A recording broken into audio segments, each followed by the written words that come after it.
How's it going, Critter Family? I hope you all are doing well. Today we're going to be going over a suggestion by They Call Me Chips from the channel. This is from the same young lady who, if you recognize these cute little ears, it's the same horse and rider where the rider basically flipped her horse back on her in a ditch. They fell into a ditch because she could not manhandle and force him on a road to walk past some cattle in some fields. And so she called him all sorts of names, kicked him and whatnot, and made him fall into a ditch. So this is another video that was, just a suggestion. We're going to kind of go through the video and just kind of see how they do. And I'm just going to kind of point out some things I see.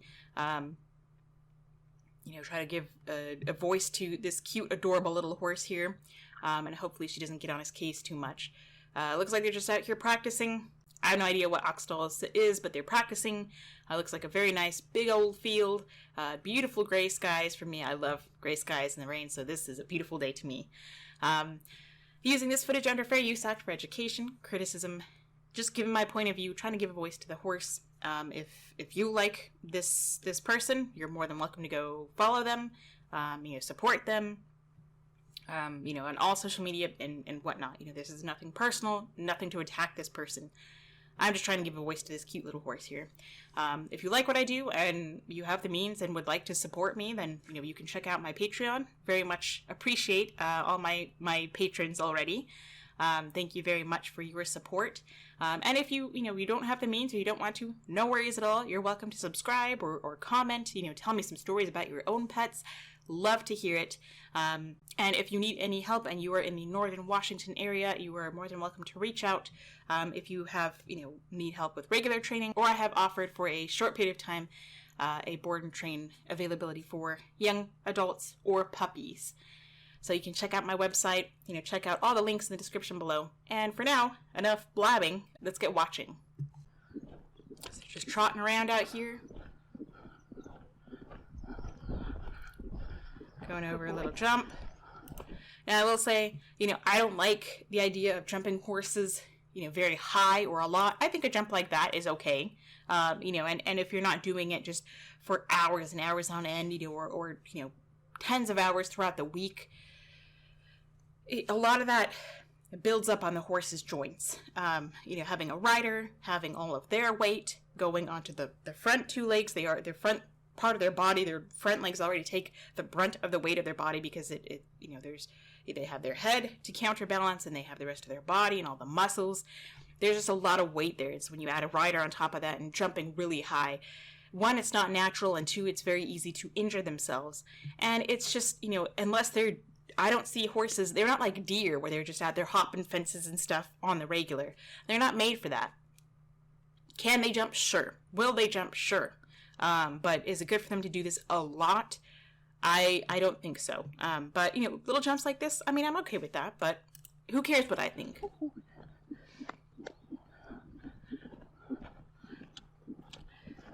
Okay, so he's spooked, it looked like he spooked, or he just, that was a refusal. It looked more like a spook to me, like he was going to refuse in that last second. We don't know what she's doing with her legs either, or with her body.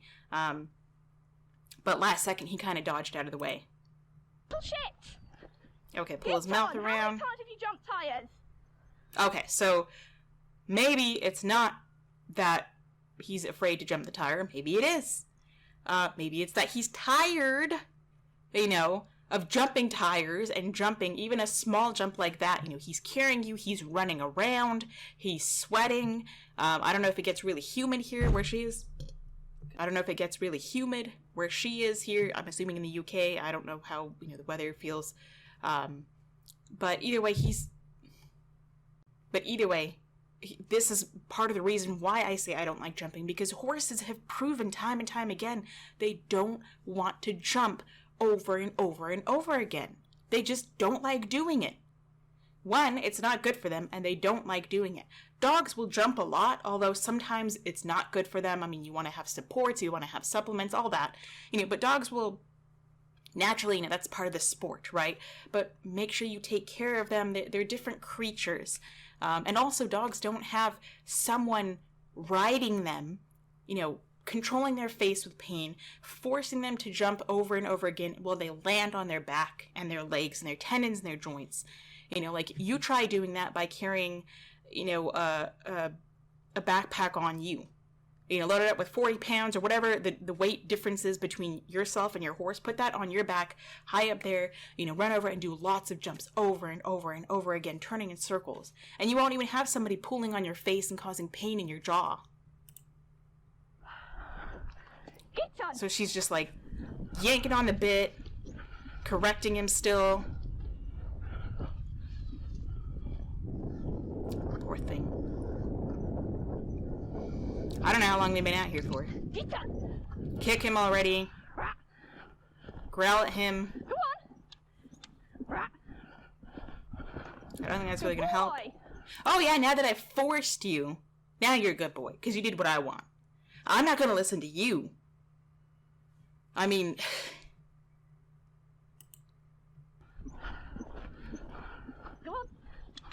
Big blue pencil.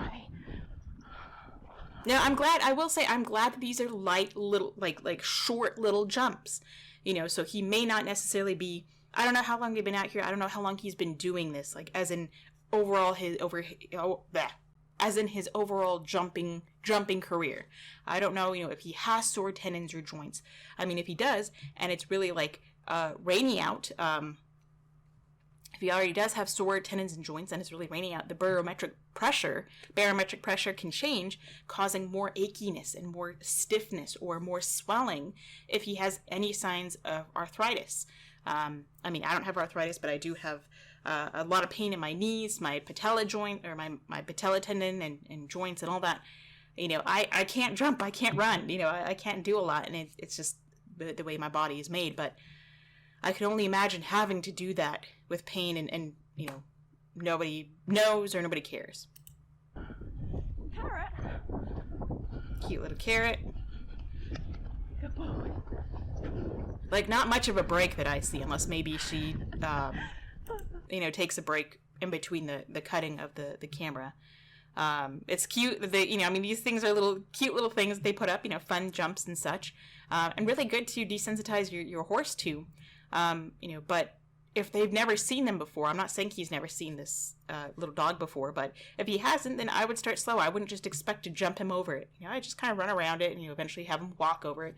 If I were to do anything with a horse, I would probably just have him walk over most of these. I mean, you know, just as good practice. You know, we're learning to use one foot after the other and going over obstacles and such. God dang it, people, do you mind? Okay, so he spooked to it. So she's laughing now, but she's probably going to be really pissed at him when she ends up falling on her back, you know, because he turns pretty quickly. She's not going to be too happy about that. Now, I mean, can you laugh? Like, sure, of course, you know, it's, I mean, it's not the end of the world. Like, you know, you can find little things, you know, kind of cute, but I would really want to be paying attention to, you know, their body language. I would want to make sure that I'm going to be in balance, so I'm not going to fall off of them. And I would say, hey, this is a great opportunity to desensitize my horse, and we'll just go slow. We'll just walk around. We'll do whatever. If I have to, I'll get off and we'll walk, you know, but that's just me. You're fine. Walk on. So I don't know what she expects to do. He's, So he's really freaked out by this thing. It's white. And a lot of times prey animals, or I guess predators as well, you know, a lot of animals, I love these cute little ears. A lot of animals can have trouble seeing white, maybe because the light reflects off of it, or it's really bright, or, I mean, you know, the different shades of gray and whites that they see. It can be really blurry. I don't know. I don't have, you know, a horse's vision, but maybe it blends in with everything else. You know, I think with dogs, the orange color and the green color of grass, you know, blend together very closely. So they can see blues and yellows. So if you have an orange ball and green grass, it's very hard for the dog to find with their eyes. They use their nose to find it. But if you have a blue ball and green grass, it's much easier for them to find. I mean, I feel like that's why a lot of people use white flags when they're training with you know, horses and flight animals, because it's just a big flashy thing, and we don't necessarily know that they don't know that it's not something big and not just like a small thing. I don't know. I don't necessarily know that they know that. Also, this girl's probably standing. I would probably want to move at least this way or give this horse a little more room, because if he's that quick, we know this girl barely has any control over him. He could very quickly, accidentally, just run right over her or bump into her. So I would definitely be way over here, if I were going to be standing there. She's... just he's really nervous about it. She's just really pulling on his face to control it. He wants to get some distance to see what this thing is. I would just, give him his head, because the more you fight him, the more he's going to be freaking out over this, and then he has pain, and then he can't control exactly where he wants to see it, where he needs to move his head to see this thing clearly. I thought you're freaking out. Oh, God. So she completely ignores the fact that he is nervous, and she wants to force and push him past his fears too quickly to just walk on. This is the time when I would just sit there and shut up and just let him, nothing personal, saying that she's talking, but just, I would just sit there and be quiet and be neutral and just let him look at it, and he can move wherever he wants to. And of course, I'd be working on keeping my balance and whatnot, and be aware that if he's going to take a sharp turn and whatnot, then I can, still control his head a little bit. But I want to give him a loose rein and just let him look at this as long as he wants to. Let him figure it out. I mean, to me, this is just like really good. This is beautiful. My favorite part of working with animals is giving them the chance to figure out something new. My favorite part about working with horses, honestly, I mean, aside from riding, is helping them get over their fears, desensitizing. That's one of my favorite things to do with animals, because a lot of people, it's something that a lot of people struggle with, because they don't realize that it can be very simple. It just takes time and a little understanding. Put yourself in your horse's shoes, or your dog's shoes, or, even your gecko's tiny little shoes. If they're scared by something, just give them time to figure it out, and let them, their animals are great at adapting, and horses are, the masters of adapting. Otherwise, then, if they didn't learn to overcome their fears, they would be dead. Good boy. It's so tiny. So she's, I don't know, she's kind of going up and like fiddling with his halter there. If he were looking there, I wouldn't worry about that at that moment, because I might worry about that it might kind of spook him, because it's behind his head. He's focused on this thing. I don't want to distract him at that moment, unless I'm moving my hand up his neck, letting him know I'm going to be coming up behind his ear. But if you're just getting the hair out, or trying to adjust something, on his bridle, then at that moment I probably wouldn't worry about it. But that's not the end of the world. Aye. So yeah, if I were that girl, I would certainly move like way over here, out of the way, because if anything, he's going to turn this way, the opposite direction, and run that way. But again, I don't know if she's forcing his head to look at it, or she doesn't want to allow him to get space from this spooky dog. And yes, we think of it as silly, but humans created this. He doesn't know what this is. I mean, if I were a horse, this would look terrifying to me too, because it doesn't look like anything that you naturally see. It's spotted, it's long, it looks predatory, it's just weird. Maybe it's a long cow to him, and I don't know. Oh God, I'm gonna go round it to start with. We're gonna try not to run Charlotte over. So that's on you. You can control all of this. I would just let him stand there. I'm not gonna worry about walking around. If he wants to, he can walk around. I will just sit there, and I will just be the passenger and make sure that, we're not going to go in a direction to where he can get hurt, because if we're in a field that humans create these obstacles, I want to make sure there's no like fencing or wires, or I can help him. If he's looking at this, he's not necessarily paying attention to where his feet are going. I mean, I'm sure they're horses, but, they rely on keeping their legs safe. But, I would make sure that we're not going to get, he's not going to be focused on this and then bumps into a pole and freaks out and scratches himself or hurts himself. I would just do the steering very lightly, but I wouldn't worry about walking him around yet. I personally don't think he's ready for that, but okay. Okay, walk on. Good boy. I mean, he is walking, but now I he's... want to go the other way. He's distracted. There's like this white, I don't know if this is hot wire over here or not, but there's also this white stripping over here. We got this guy over here. I don't think there's enough room for him to go around it, because I think between this dog and this pole, there's too much pressure. There's not enough room for him to be able to go around at a wide enough distance. And it seems like she's pushing him in this direction. I would have moved him the opposite direction where we have a lot more room. Then I could have turned him let him face that, or allow him to turn on his own and face it. And this would be all I do. I would drop everything. A lot of times I'll tell my clients to be flexible, and to be able to change the whatever they have on the plans at a moment's notice. We may think that we are training jumps, but right now in this moment, he needs to be comfortable, just comfortable in this dog's presence, this little wooden presence. Or you may think that you're trying to teach your dog, your horse or your dog or whatever, just to walk calmly, but they see something else and say, I would say, okay, this takes my priority now. This is a great moment that we can work on real life training. And so that's just what I do. You don't have to, but I think that that's a really good way to just listen to your horse, your dog, and listen to what they're telling you. That they say, hey, I'm nervous about this. I'm not going to be able to focus on whatever else you want me to do. I'm not going to really be able to learn or retain what you're telling me to do, because I'm too nervous about this guy. Harry. Good boy. Horsefly. Okay, so while he's walking, you smack him on the face. Yeah, I get it's a horsefly. You probably could have just, you didn't need to go smacking him. That could have caused him to rear up and freak out. I mean, smacking anything anywhere, especially when they're not prepared for it, I don't think is a good idea, especially not in a moment when he's spooked like this. So, her friend's moving this way. I would still stay behind here, because there's not a whole lot of room on this side. If he freaks out, he's going to go this way, or he's going to go that way. He's going to run right over her, or he might go over here, but I would give him a wide berth to move out of this, because this is not an ideal way to get out, because it's too much pressure. This is too close to a pole, and there's not enough room. I would think as a prey animal, you wouldn't choose to go this way. I would go this way, with the path of least resistance, and he's going to run right over her. Oh God.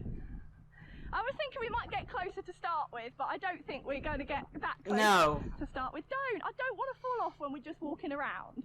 Look, Charlotte's there. Okay, so I thought this was a fence. It's not. It's just, this tree is just covered.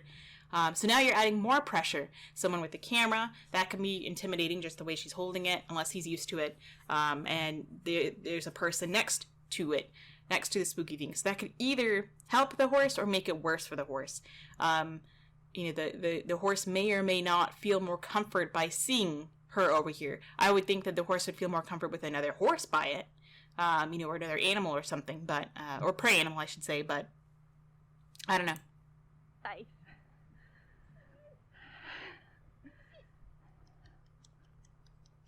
Good boy. So it looks like he's going up on his own, but I wouldn't let my guard down. I'd be very aware that the slightest movement by Scarlet can set him off, or he's going to run away real quick. So it seems like that having this person here really did comfort him. And he says, oh, okay, it's not eating her. It's a cow! It's a cow! But even by this verbal, I would have expected him to run, because she sounds panicky. Oh, clever boy. So I'm not a fan of the smacking anyway. I would give him a looser rein, let him come sniff it. Good boy. Oh, and it's not real. But be aware, again, don't let your guard down. Be aware that at any moment he can spook. A fly can, hit him in the face, or I don't know, any of this can happen. Rain can fall on it, something, and he could freak out and run. So just always be aware of your surroundings. But this was very good. I don't think you need to necessarily pull his head back to it. I would work on just walking away and then coming back up to it. Walking away, coming back up to it. I see people who force their horse to look at what they're scared of or what they're afraid of, or they force them to touch it with their nose. And it's like, they can do that on their own. They don't need your help. Right, go on. So he sniffs it. So now she's going to have him jump it, and he's not ready to jump it, I don't think. If he does, wow, that's... Good boy. That's a miracle. I wouldn't have expected. I wouldn't have asked him to jump. You know, he jumped and it was fine. Okay, great. I just wouldn't have done that. But, I mean, this is a great example of how horses are very adaptable. Good boy. So he's a little bit wary. It's a log. Get on. Get on. Okay, so he was good boy over there, but now it's a log, and because she thinks that he shouldn't be afraid of it, you know, that he shouldn't. You know, well, one, maybe his joints are tired, and he doesn't want to jump that high. I don't know, maybe he can't see it because you don't give him his head. Maybe to him it's more natural for a predator to be hiding behind the log. He doesn't know what's behind the log. He doesn't know if it's the edge of a cliff or not. I don't know. It's just what prey animals think. This is what horses, you know, might think. I mean, he might think that there's a predator coming out of this tall grass. I don't know. You know, that's just how a predator or a prey animal would think. If I were a prey animal, I would be wary of this grass. I think it's perfectly valid for him to be questionable about the log.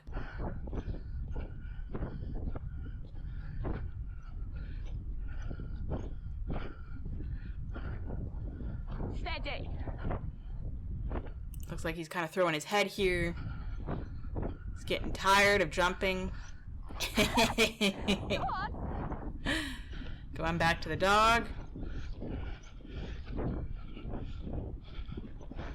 Good boy. Yeah, see, he only ever gets like the, you know, it's just that he only gets the reinforcement or the positive praise when he does what she wants. But it's not, he never gets anything that he wants. Whenever he's being natural or he's being scared or he's being a horse, he just gets forced and screaming and yelling. But as soon as he does what his master wants him to, then good boy. Jeez, it's just... Woohoo. Yeah. So she takes him back over the log. That is something that, you know, I don't have a problem with. I think it's good that you can take them, walk them over something that they're afraid of, you know, just like the dog. But I wouldn't be worried about jumping it. I would just be happily walking them around it, you know, walking them over it, maybe lunging them over it, you know, having them drag something over it. I mean, obviously this is not, you know, this is a jumping, you know, practice area, but, you know, I think it would be, for me, because that's what I do, would be all more beneficial to be able to have them drag stuff like a tarp or something over these different obstacles, or just drag things or just walk over it. I mean, that's just what I do.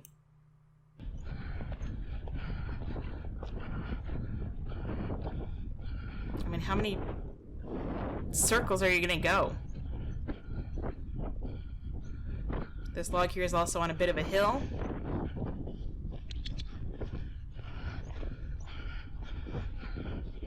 I mean,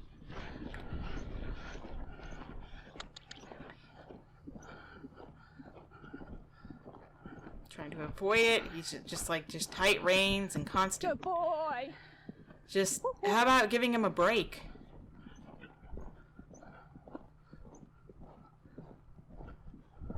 Good boy. Seemed like a bit of a bigger jump. Now we got flags on either side. A bigger jump, a wider jump. Steady up then.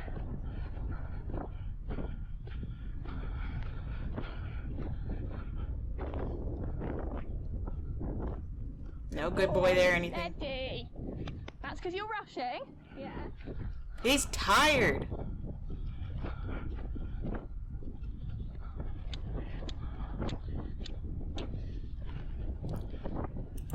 Anyway, I don't know. That was... I mean, if he just keeps jumping and jumping. I mean, who knows how long they've been out here for. So, I don't know. That's just what I saw. I thought that was an interesting little section of that. I mean, I'm sure we could go through this whole video, but it just seems like a lot of work that I certainly would not enjoy if I were a horse. Or even a human. But I have the choice to do that or not. So, anyway, I hope you learned something from this video. I hope you enjoyed it, or at least my commentary, or, you know, what I see from the horse, you know, of course, from the horse, of course. If you like it, then feel free to, you know, subscribe or comment, like or dislike. If you want to follow her, then please, by all means, do. Let's not go send any hate or anything personal. This is nothing personal. I'm just giving, you know, my point of view about if I were a horse, trying to point out what I see as a horse, or as a human can see a horse. So thanks for watching. I do appreciate it. go say hi to your little critters. Give them some kind of loving for me. Until next time, stay positive.